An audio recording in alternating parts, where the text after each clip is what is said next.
శ్రీ సత్యసాయి జిల్లా కదిరిపట్నంలోని ఆర్ఎన్బి బంగ్లా సమీపంలో నూర్ బాషా దూదేకుల ఆత్మీయ సమావేశం నిర్వహించారు. ఈ సమావేశానికి ముఖ్య అతిథిగా దూదేకుల ఉద్యోగస్తుల రాష్ట్ర ఉపాధ్యక్షులు సిద్ధయ్య పాల్గొన్నారు. జనాభా లెక్కల ప్రకారం తమకు రావాల్సిన హక్కులపై పోరాడతామని ఈ సందర్భంగా సిద్ధయ్య అన్నారు.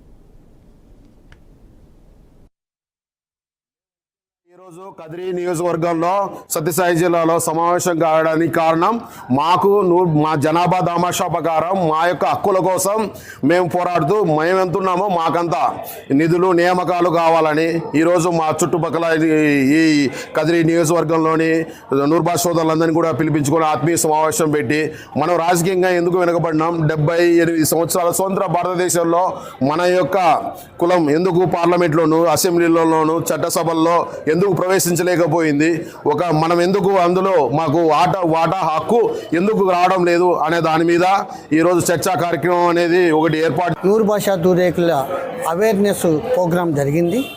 ఈ అవేర్నెస్ ప్రోగ్రాంలో చాలామంది తాలూకాల వాళ్ళు అనేక జిల్లాల వారి నుంచి మేము రావడం జరిగింది. చెప్తున్నాము, మేము సర్వే భవిష్యత్తులో ప్రతి తాలూకా యూనిట్లు ప్రతి జిల్లా యూనిట్లు అయిపోయిన తర్వాత సెన్సస్ చేసి మా జనాభాని నిరూపించి మా జనాభా దామాష ప్రకారం మాకు రాజకీయ లబ్ధి ఇవ్వాలని మేము ప్రస్తుత గవర్నమెంట్ని కోరాలని అనుకుంటున్నాము.